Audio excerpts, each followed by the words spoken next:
I'd like to refer to an interview that Prime Minister Narendra Modi gave shortly before leaving for the United States.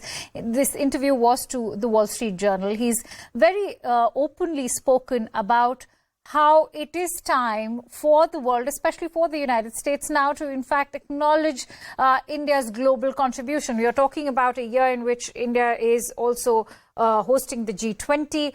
The state dinner in itself goes on to speak about the kind of importance that President Joe Biden places not just on India, but also Prime Minister Narendra Modi. Perhaps that sort of subtly explains when he voiced the fact that it is high time that the members of the UN Security Council also make way for India now. Do you think that this visit will be able to help India to shape up those efforts that India has been trying to make for quite a few decades now?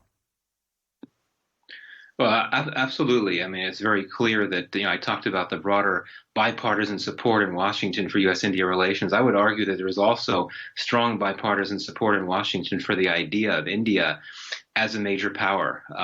The U.S. wants to do what it can to help India develop a stronger global profile. Of course, it already is, right? I mean, it has one of the fastest growing economies in the world. Now it's the fifth largest economy. And of course, it's now the most populous country in the world. So a lot of that, it doesn't need any help from the U.S. with. But certainly, I think that one could argue, if you're looking to identify the motivations for the Biden administration to invite Modi for this state visit, indeed, I think that you could argue that according Modi that honor is a recognition, and an endorsement of this idea of India being a major power, because presumably you would want to offer that honor to a world leader representing a country that is making its way onto the global stage. So yeah, absolutely. The U.S. is keen to work with India. I imagine that India's G20 presidency will be one of the issues that's discussed during this state visit, and how the U.S. and India can cooperate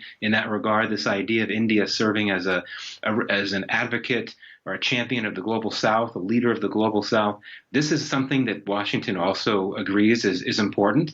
So I think that these are areas where the two can talk, and the issue areas that India wants to lead on in the world in terms of pushing for debt relief, pushing for climate change mitigation assistance for developing countries. These are areas where at least this administration in Washington wants to work very closely with India on. Absolutely. And in fact, we will continue with that discussion. In the meantime, I'm going to request Michael and Nicole to stay with us, because we'll also play out all those very heartwarming reactions that have been pouring in. Remember, Prime Minister Modi is right now inside Hotel Lotte, which is it is in fact in New York City. And those visuals that you can see of Prime Minister meeting and greeting the Indian diaspora, we have some very significant reactions coming in. Let's also listen in to what the Indian American community has to say about Prime Minister Modi's visit as he received that grand welcome. Amazing. मतलब जो दर्शन हुए उनके unbelievable. अद्भुत. I did manage to see him from a very close distance. I almost was able to touch his hand, but it was absolutely worth the wait. हमने उनको बोला प्रणाम है मोदी जी आपको, तो उन्होंने भी हंस के बहुत अच्छे से दो बार प्रणाम किया. जाते हुए भी प्रणाम किया, आते हुए भी प्रणाम किया, और मोदी जी के फेस पे क्या औरत था. मैंने सत श्री अकाल किया, उन्होंने जवाब दिया सत श्री अकाल. दिल खुश हो गया. All right, let's quickly go back to our guests. Nicole, if I could bring you in on the point that we were discussing earlier with Michael when we were talking about India's global profile and the contribution, and how Prime Minister Modi in his interview to Wall Street Journal has talked about it, that India deserves its rightful position. In fact, he's gone on to say that it's not about India supplanting any other country in Asia. It is about giving India that rightful position it deserves. Do you think that Prime Minister Modi will be able to get India its much awaited due, which has been so far denied? Well, yeah, I mean, that's exactly what it seems the U.S. is signaling with this state dinner. This is not just any visit of any foreign dignitary or leader. This has all the red carpet and the trimmings, with an address to the joint Congress, with the state dinner, with the New York part of the trip. I mean, this is that signal. And I think the important part of that is it's not supplanting someone, it's an addition. But it doesn't seem that China is taking it that way or reacting that way. So certainly there's going to be a lot to look at and track onto what China continues to do over the next week and what kind of propaganda it's putting out. Absolutely. Michael, the US-India relationship or the Indo-US ties have come a long way. If one were to, in fact, look at the way it started, one, of course, goes back to the Cold War era, where the relationship were marred by a lot of suspicion, perhaps because of India's dependency on Russia. We've seen a lot change. What has led to that change?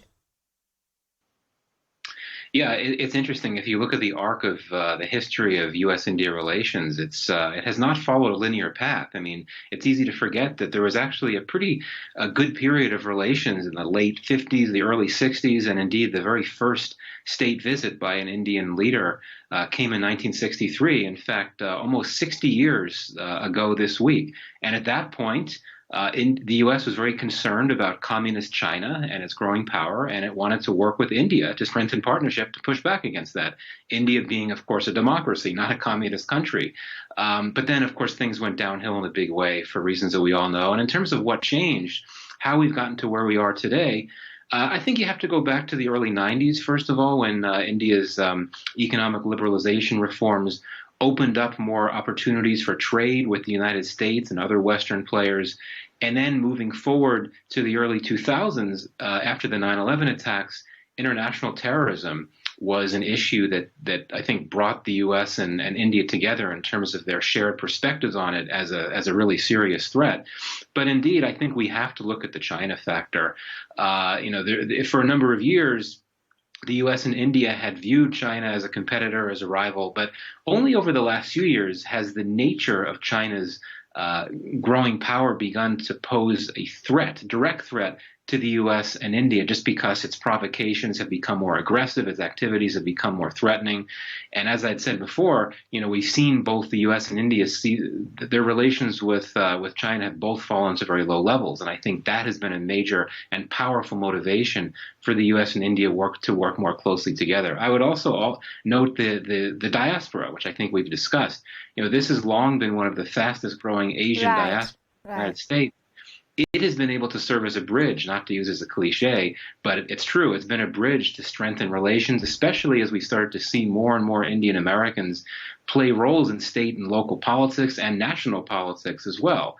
That's been very helpful to advance the relationship. And I think that's injected a strong degree of trust and goodwill. True. That's then allowed for opportunities for the two countries to partner in many different areas that we had discussed before. In fact, as we